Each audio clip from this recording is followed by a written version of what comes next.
أحبتي، قد تأخذ ما عند فلان أو فلان بالكذب أو الافتراء، ولكن والله الذي لا إله إلا هو إنك لن تأخذ ما عند الله إلا إذا صدقت مع الله. والله لن تأخذ ما عند الله إلا إذا صدقت مع الله. قد تنصب على فلان وتضحك على فلان وتأخذ ما تشاء، ولكن لن ينجيك من الله إلا أن تصدق مع الله. فوالله الذي لا إله إلا هو لا زال في أمتنا خير، وفي شبابها خير، وفي فتياتها خير، بل حتى في أطفالها خير.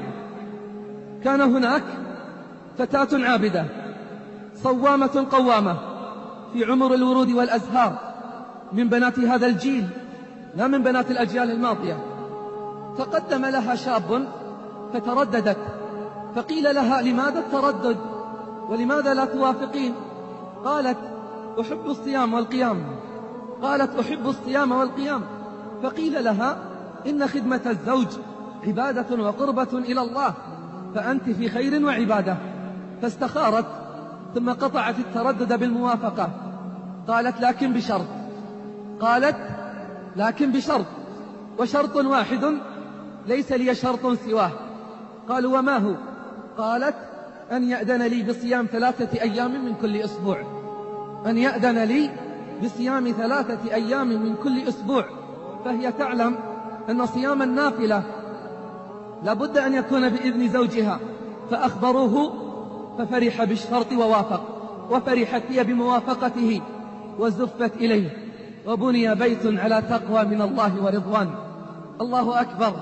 نريد بيوتا تبنى على مثل هذا، على صيام بالنهار وقيام بالليل. من مثل هذه البيوت يتخرج الرجال والأبطال. وإليك أنت أيضا همسة أهمسها لك مع البداية.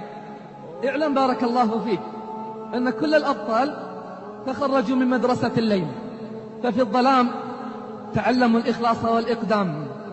اعلم أنك لن تكون فارسا مغوارا بالنهار حتى تتعلم الفروسية والرهبانية بالليل. أخبرت عن شاب نحيل الجسم كثير الحياء قليل الكلام، همه الإسلام والعمل للدين، لم يتجاوز 27، لكنه ذو رأي وقول سديد، موفق والتوفيق بيد الله. يقول أحد الشباب: رافقته مرارا في رحلات دعوية، كم أصابنا فيها من التعب والإرهاق والمشقة والعناء، ومع هذا رأيت منه عجب العجاب. كان صاحب قيام ليل، وليس بأي قيام، بل قيام طويل تتعب منه الأقدام. أحبتي، كثير هم الذين يقومون، لكن أين قيام من قيام؟ من وقف دقيقة ليس كمن وقف ساعة. يقول الشاب عن صاحب ذلك الجسم النحيل: كان يقوم في الليلة الواحدة ب5 أجزاء من القرآن. كان يقوم في الليلة الواحدة ب5 أجزاء من القرآن، وما تخلف عن ذلك ليلة واحدة مهما كانت الظروف ومهما كانت الأحوال. قلت: هكذا هم الصادقون. قلت: هكذا هم الصادقون. كانوا قليلا من الليل ما يهجعون، وبالأسحار هم يستغفرون. هكذا هم الصادقون.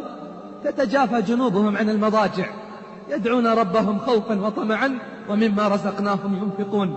فلا تعلم نفس ما أخفي لهم من قرة أعين جزاء بما كانوا يعملون.